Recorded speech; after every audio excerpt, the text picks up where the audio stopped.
छोटी होती है तो संघर्ष, अरे बेटा बात नहीं। मैं आपको अपनी स्टोरी से 2 बातें बताना चाहता हूँ। एक होती है नौकरी, जॉब, और एक होता है गोल। अगर तुम्हें गोल के लिए मेहनत करनी है, वो एक अलग बात है, और अगर तुम्हें जॉब के लिए मेहनत करनी है, वो अलग बात है। अगर तुम सिर्फ इस वजह से पढ़ रहे हो कि सिर्फ नौकरी लेनी है, तो वो एक अलग बात है। अगर तुम्हारा किसी चीज को लेके पागलपन है, नहीं कि बेटा क्यों छेड़छाड़ कर रहा है, चलती हुई चीज में चल दिक्कत हो जाती है। सुन, तो ध्यान से सुनना मेरी बात को। ये बेटा उस समय की बात है जब मैं एनडी की तैयारी करने शुरू किया था, आप लोगों की तरह ही। अच्छा, मेरा फौज में जाने का कोई इंटरेस्ट नहीं था, ये बहुत कम लोगों को पता है, और मुझे पता भी नहीं था जिंदगी में करना क्या है, सच बताऊं तो। क्योंकि उस समय पे माता पिता इतने पढ़े लिखे नहीं थे, अवेयर नहीं थे।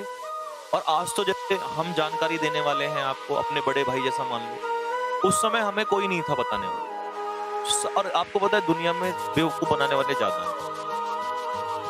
तो मैं गलती से आईएम में चला गया। आईएम में मतलब इंडियन मिलिट्री एकेडमी, देहरादून में ही है। मैं जब स्टार्टिंग तैयारी, सबसे पहले तैयारी स्टार्ट करी थी ना, तो जब मैंने सबसे पहले तैयारी स्टार्ट करी, तो उस समय देखो, इस पे हाथ रख के कसम कर रहा हूं, और यहां हाथ गया ना तो समझो कि हर एक वर्ड, मेरा वचन, जो भी वर्ड निकलेगा वो सच्चा निकलेगा। तो मैं सही बताऊं, स्टार्टिंग में जब मैंने एनडी की तैयारी करनी स्टार्ट करी तो मैं बहुत निकम्मा था, बहुत ज्यादा निकम्मा। तुम विश्वास नहीं करोगे, क्योंकि गांव से अच्छा खाना पीना खाया हुआ था, और गांव का लड़का जो हष्ट-पुष्ट, आपको पता ही है, अच्छा खाना खाया हुआ है। तो बेटा हॉस्टल में मैं रहता था। अब बोलेंगे सर आपने तैयारी कहाँ की थी, तो वो अब एकेडमी इस समय पर नहीं है। वो उस समय एक सर होते थे, वो हमें पढ़ाते थे। लेकिन मेरा सिलेक्शन कैसे रिटर्न निकले, कैसे, वो मैंने सिर्फ सेल्फ स्टडी किया, क्योंकि वो बहुत पुरानी बात है, ठीक है। तो क्या हुआ कि मैंने कई बार बताया होगा कि मेरा जो फर्स्ट अटेम्प्ट था, उसमें मेरा एडमिट कार्ड रिजेक्ट हो गया था। क्या हो गया था? एडमिट कार्ड मेरा रिजेक्ट हो गया था। मतलब जो मेरा फर्स्ट वाला था ना, वो मेरा एडमिट कार्ड रिजेक्ट हो गया था, जो भी मैंने बताया था। फिर मैंने नेवी का पेपर दिया था, मर्चेंट नेवी का, तो मेरा नेवी पेपर निकल गया था। तो मेरा जो रिजेक्ट हुआ था वो अगस्त वाले का रिजेक्ट हुआ था, सेकंड वाले का। समझ रहे हो ना? एक अप्रैल में होता है, दूसरा उस पर अगस्त में होता था। इस बार तो सितंबर में हुआ। तो मेरा वाला मैंने वो दिया और मेरा वो कैंसिल हो गया। अब मेरे को जुनून था, पागलपन था कि मेरे को एनडीए ज्वाइन करना है। तो मैं घर पे चला गया। घर वालों ने कहा बेटा तैयारी अब नहीं कराएंगे। मैंने बहुत खुशामंद की तो वो मान गए।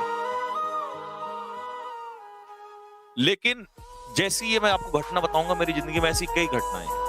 इसीलिए मैं इस छोटी सी उम्र में पागल नहीं हो रहा हूं कि मुझे तुम्हारे जैसे बच्चों के सपने पूरे। लोग इस समय अपने बिस्तर पे सो रहे होंगे, मजे कर रहे होंगे, लेकिन मैं तुम्हारे साथ क्यों? क्योंकि मैं उस दौर से गुजरा हूं, मेरे को एक एक दर्द याद है। तो मैं जब आ रहा था, तो मैं सर्दियों वाले टाइम में, मतलब मुझे अप्रैल वाले सेशन के लिए, जैसे तुम आए हो ना, बिल्कुल सेम सिचुएशन। तो क्या हुआ कि मेरे को कुछ प्रॉब्लम हुई, ठीक है, अब मैं वो तो नहीं बताऊंगा आपको।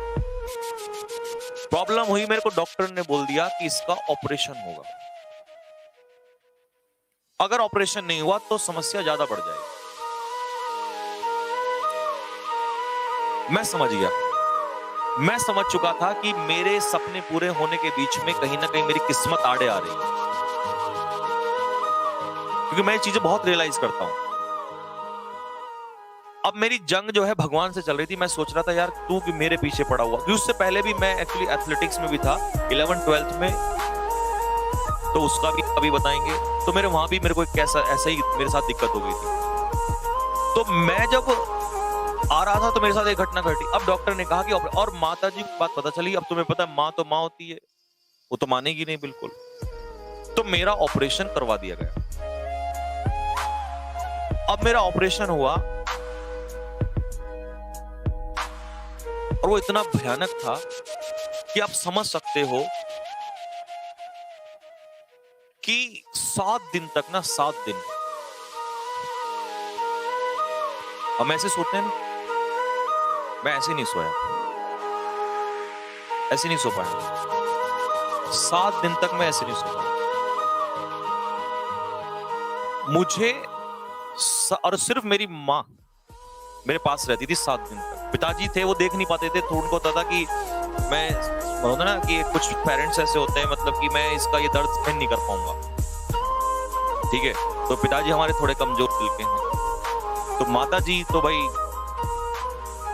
तो मुझे आज भी वो सीन याद आता है कि जब मैं ऐसे होता तो मुझे ऐसे नहीं था, मैं 7 दिन तक ऐसे नहीं रहा, मैं ऐसे था, ऐसे, कभी ऐसे, फिर मुझे ऐसे, मेरी माता जी उठा और मुझे ऐसे, क्योंकि मैं हट्टा खट्टा बहुत था, लेकिन उस समय आप समझ सकते हो कि इतनी बड़ी समस्या, सब मैं बहुत पतला सा हो गया था, ऐसे। 7 दिन लगातार मैं ऐसे और ऐसे। 4 दिन तक तो सिर्फ मुंह में पानी जाता था या कुछ लिक्विड जाता था, इसके अलावा कुछ नहीं। तो माता जी मुझे देख के रोती थी और मैं माता जी को देख के रोता था। अच्छा, वो इसलिए रोती थी कि उनके लड़के का क्या हाल हो गया, और मैं इसलिए रोता था कि मेरे सपने, मेरा एनडीए निकल जाएगा भाई।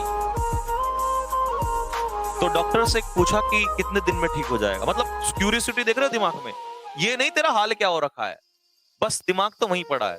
डॉक्टर से पूछा कि कितने दिन में ठीक हो जाओगे, मतलब मैंने बुलाया मम्मी से कि भाई मम्मी जरा पूछ के आओ, तो मैं माता जी मम्मी बोलता हूँ, तो कि आप पूछ के आओ कि कितने दिन में ठीक हो जाऊंगा। मम्मी ने कहा क्यों क्यों, मैं कह रहे पूछ तो लो जरा एक बार। तो डॉक्टर ने कहा कि ज्यादा नहीं, बस 10-15 दिन में ठीक हो जाओगे, और मेरे खुशी का ठिकाना नहीं रहा। मैं कहा 10-15 दिन में, तो 15-20 दिन में तो चला ही जाऊंगा, क्योंकि मेरा ऑपरेशन लगभग हुआ था नवंबर के आसपास, और आपको पता है कि अप्रैल में पेपर होता है। तो मैं एक एक दिन, क्योंकि मुझे पता था अगर एक एक दिन मैं यहाँ रहा तो मेरा पेपर, क्योंकि पढ़ ही नहीं पाऊंगा वहां पे, तो हफ्ता बीता, 10 दिन बीते, 15 दिन बीते, 15-20 दिन में तो मैं वहां से निकल के आया हॉस्पिटल से। और डॉक्टर ने जाते समय क्या बात, छुट्टी दी तो पता क्या बोला, बोला बेटा अगर कम से कम, उन्होंने कहा कि बेटा मैं झूठ बोल रहा था, अब मुझे आ गया गुस्सा। मैं कहा आपको झूठ बोल रहा, आप जानते हो मेरे ड्रीम्स के बारे में।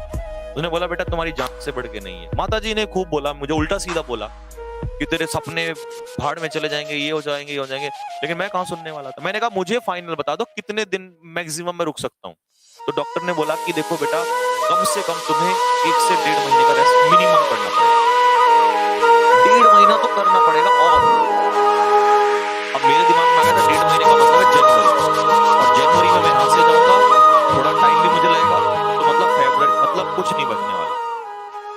मैं वहां से निकला, मैं घर पे पहुंचा, मुश्किल से 1 हफ्ता मैं वहां पे रुका, 1 हफ्ता। और जो मेरा ऑपरेशन हुआ था, उसमें ये मान लो कि उसमें ये होता था कि जब पट्टियां चेंज होती थी तो ब्लीडिंग स्टार्ट होती थी, क्योंकि अब ये मान लो ना, जो आदमी 7 दिन तक, समझ रहे ना,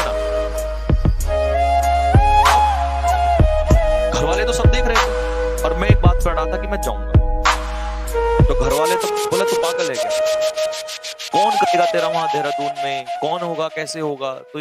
तो मेरा एक दोस्त था, मेरे को आज भी याद है, अतुल पुंडीर उसका नाम था, वो मुजफ्फरनगर से था, अतुल पुंडीर नाम था, और वो बहुत छोटा सा था, मतलब उसकी हाइट तो ठीक थी लेकिन पतला सा शरीर में था, कहूं तो इसके जैसा था, लेकिन इसकी हाइट छोटी है, उसकी थोड़ी हाइट बड़ी थी। तो मैं लड़ झगड़ के, और उस समय मेरी पट्टियां भी चल रही थी, तो मैं लड़ झगड़ के आ गया। अब जहां मैं पढ़ता था तो वो सर थे, वो किसी फौज वॉज से रिटायर्ड नहीं थे, बस एक जुनून था उनमें बच्चों को पढ़ाना। अब तो वो इस समय नहीं है। तो वो 2nd फ्लोर पे पढ़ाते थे, तो 2nd फ्लोर पे अब चढ़ते जाना पड़ेगा सीढ़ियां, और आप समझ जाइए कि सीढ़ियां चढ़ने का मतलब तो बहुत बड़ी दिक्कत।